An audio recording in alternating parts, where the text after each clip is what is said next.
Yo, dudes, the Empire's pretty chill. Maybe you could, join it or something.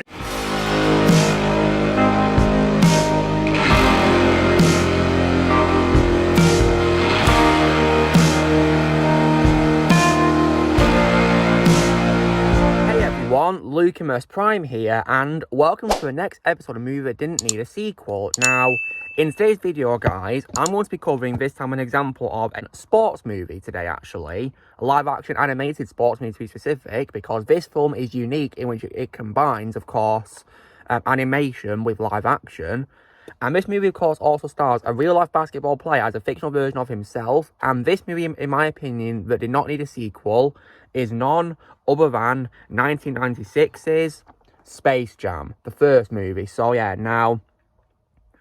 So you guys probably want, what do I think of this movie? Well, I really like Space Jam. It's by no means perfect. It does have its flaws. I will not deny that it has problems, but I think it's a very fun movie. And the basketball player in this film, of course, is Michael Jordan. And he was definitely, a great lead in the movie. And he had very good charisma as his fictional self, in my opinion, yeah. And he had great chemistry with Bugs Bunny and the rest of the cast of Looney Tunes, which was pretty awesome. And alongside a great cast of actors as well as him. And it was definitely, a really fun movie, in my opinion. So, this movie as well, in my opinion, also did not need a sequel because it ended perfectly at the end, because at the end of the movie, of course, this movie, of course, involves the Looney Tunes getting Michael Jordan out of retirement to play basketball for them, and to help them win a basketball match against invading aliens intent on enslaving them as amusement park attractions. And speaking of course, the voices, I definitely, of course, love Danny DeVito as a voice as Swat Hammer. Definitely one of my favourite voices was Danny DeVito, of course. All of my favourite voices is Phil in Hercules.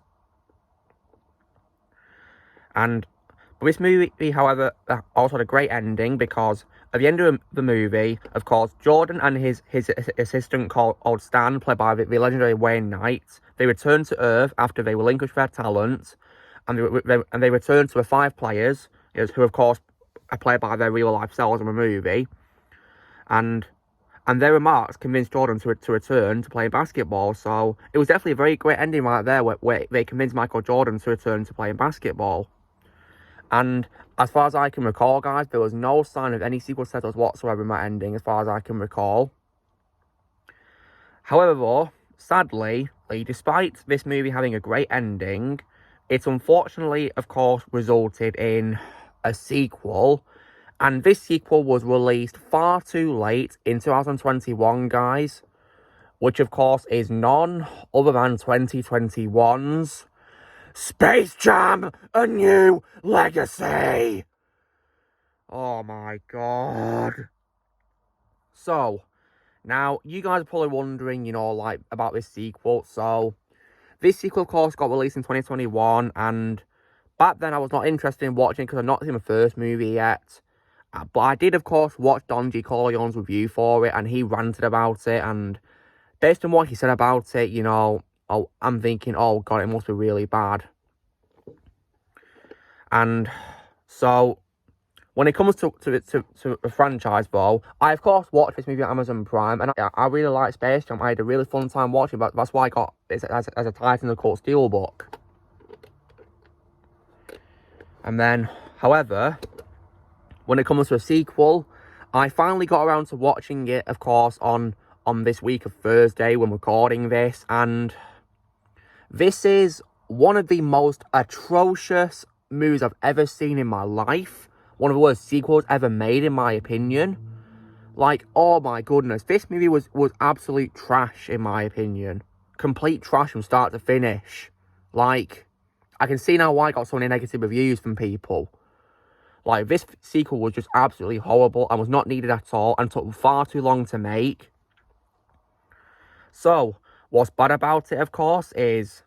So, now when it comes to the basketball player in this movie, guys, it's not Michael Jordan this time. Instead, it's a basketball player being LeBron James. Now, I personally don't like LeBron James, guys. A lot of respect for him because he's done lots of stupid things. And especially, of course, on Twitter, how he attacked a hero policeman on Twitter, threatening them like that. That was absolutely disgusting and made me completely lose respect for him. But when it comes to his fictional self in this movie, right, he was so unlikable in this movie because compared to Michael Jordan in the first movie, LeBron James was so incredibly annoying as hell in the movie and so unlikable. Like, I can see why of course, his fictional son Dom James, hated him. I can see why.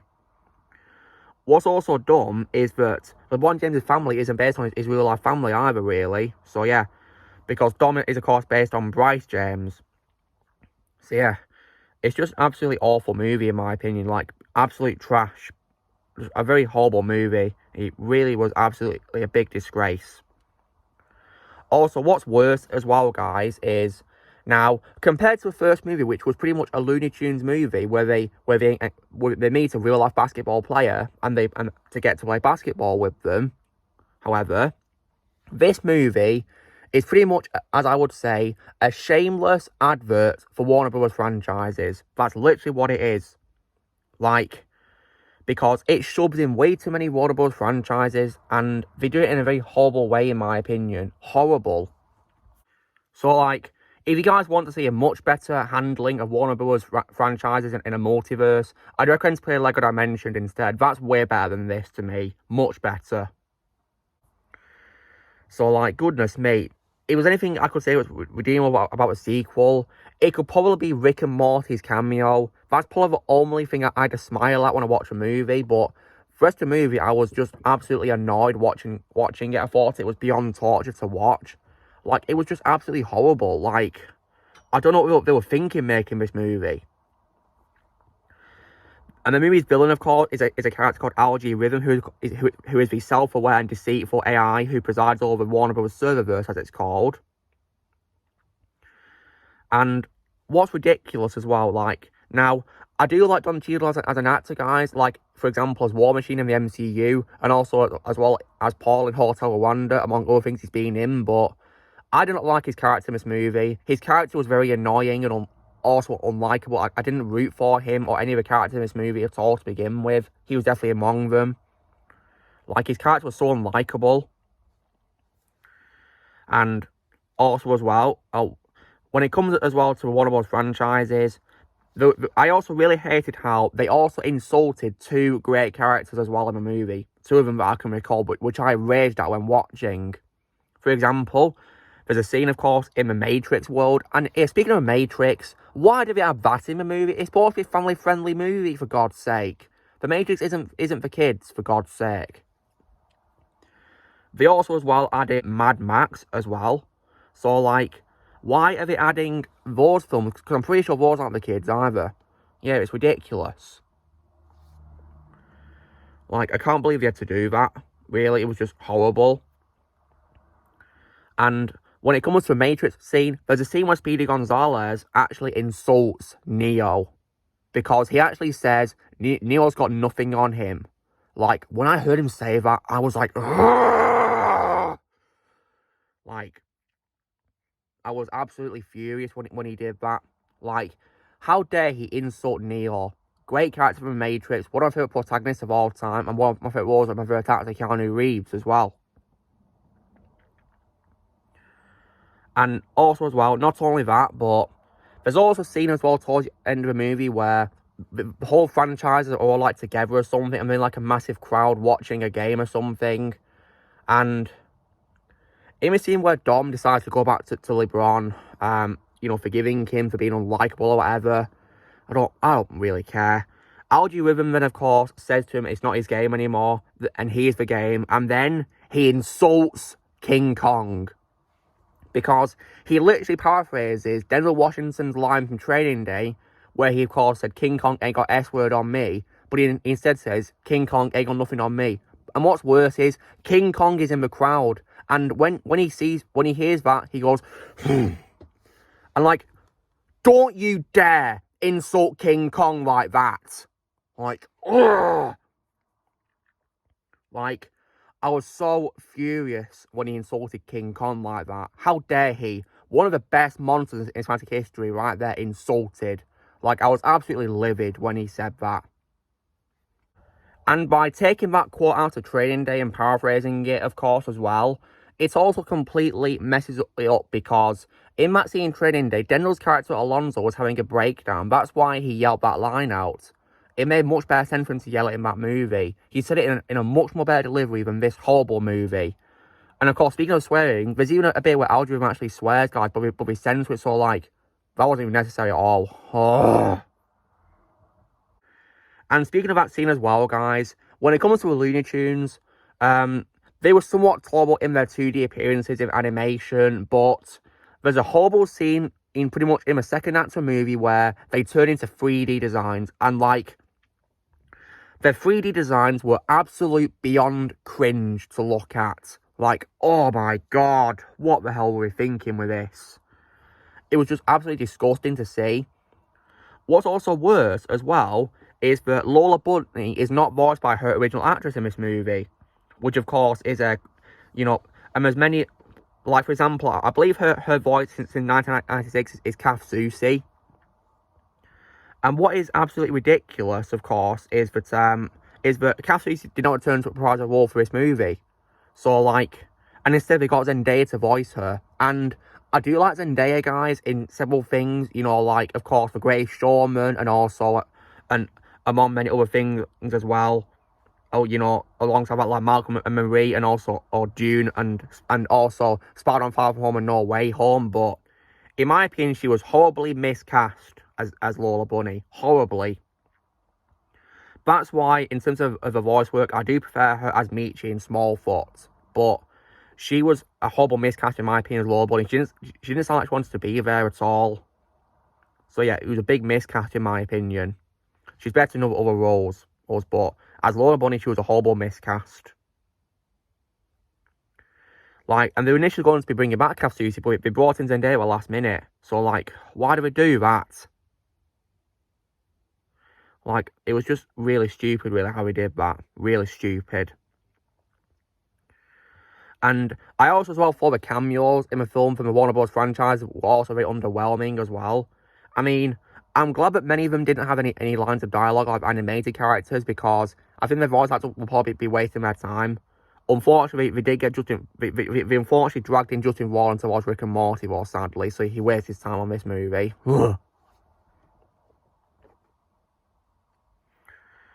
So yeah, the movie was just absolute trash, in my opinion. Many actors were weighted beyond all belief. And there's also, well, unfortunately, cameo appearances as well by an actress I do hate, which of course is Sarah Silverman. So like, when she first appeared, I was like, oh, get the hell out. Like, because I hate Sarah Silverman, guys, and seeing her in this film really annoyed me. And also, when it comes to this film as well, guys, one reason why the sequel absolutely sucked is also because it doesn't really connect at all to the first movie. And one way it does try to do this is by, it appears as though they're going to be bringing in Michael Jordan, basketball player, back. So I'm thinking, okay, he's going to reprise his role. But guess what, guys? It's not the basketball player, it's the actor Michael B. Jordan. Like, that joke was just so dumb. I didn't even laugh at it. Like, really? That was just ridiculous. Like, you have one job to connect to the first film and you failed miserably. Like, this film is just absolute trash, guys. Like I said, the only doing quality I can say is Rick and Morty's cameo, and that's probably about it, really. Screw everything else. This film was garbage. And easily as well, the worst movie of 2021 that I've seen ever. Like, it was absolutely horrible. Like, absolute garbage, in my opinion. Like, what the hell was this movie? And when it comes to a negative reception, however, thankfully it was all negative. Definitely rightfully so, because I'm giving this a massive negative reception because it deserves it. Like, it was absolutely horrible. And the runtime was also ridiculously too long as well, 115 minutes. Like, because when I watch it, I'm thinking, oh God, when will you end? Because it was so boring and dragging on far too long. And also as well, the director of the first movie as well actually criticised this movie as well, with, Joe Pytzker. He criticised it, he expressed his hatred towards it. And he also criticised the casting of LeBron James and compared him to Michael Jordan. And I definitely agree with him. Michael Jordan was way better as his fictional self than LeBron James was as his fictional self. Way better. Because Michael Jordan's fictional self was actually likeable and someone I actually enjoyed watching. So yeah, like, but yeah, this movie was just absolute trash from start to finish. And easily the worst movie of 2021 that I've seen. It was absolute garbage, beyond all belief. It absolutely sucked. And not only that as well, but when it comes to cameos, in the crowd scene, the costumes looked absolutely horrible. It literally looked like a fancy dress party gone horribly wrong, because the character didn't even look like the characters. And what's unfortunate is we even have Arnie's Mr. Freeze in the crowd. So, like, why would you have to remind me of that? It doesn't even help that his costume was also pure cringe. It looked like he was trying to dress up as the Knights King from Game of Thrones. Like, goodness me. Yeah, this movie was just absolute trash beyond all belief. Like, I don't know what I was thinking watching this. I guess I watched it for your benefit if you don't want to watch it. So I watched it so you don't have to. But yeah, this film was just complete trash. So, and they better not do a third movie. If they do, I'm not going to watch it. Hell no. There's no one going to watch it at all because it was absolute. This movie was absolute trash. This one was way better in comparison. This is a masterpiece in comparison. So yeah, like, so if you'd ask me, you know, what score I would give a movies, well, I give the first movie a solid score of 7 out of 10. Like I said, guys, I don't think it's a masterpiece or perfect by any means. I give it a 7 out of 10. I think it's a fun movie. As for a sequel, I give it a very, very bad 0 out of 10. So you screw it all away. It was absolute trash in my opinion. So yeah. And when it comes to a franchise, I will only ever watch this movie and own it. There's no way I'm ever going to own the sequel. The sequel was absolute trash in my opinion. I'm not going to watch it ever again. Unless I'm doing it for a trash talk, of course. So yeah. I will one day post a review for a first movie, though. Absolutely. I wouldn't say no to doing that. I would happily post a review for the first movie. As for the sequel, it's going to get a trash talk. So yeah, screw it all away. But because yeah, this film was better off on its own, as far as I'm concerned. So yeah, in my opinion, guys, Space Jam only works best as a standalone movie. Because the sequel was beyond trash, and it joined the ranks of other late sequels which were bad, such as Independence Day Resurgence, Dumb and Dumber 2, and the Star Wars sequel Trashology, among others as well. So yeah, screw the sequel all the way. So guys, this is me doing the next episode of Movie Didn't Need a Sequel, where I was saying why, in my opinion, Space Jam from 1996 did not need a sequel. So you know drill, guys. Be sure to give this video a like. Also, be sure to leave in the comments what you guys think of Space Jam. Do you need a sequel? Let me know in the comments below what you think. Also, be sure to join Team Fan by pressing subscribe those coming in the future. If you'd like to be a member, you can this one, you can or you can all description. And that's all, folks.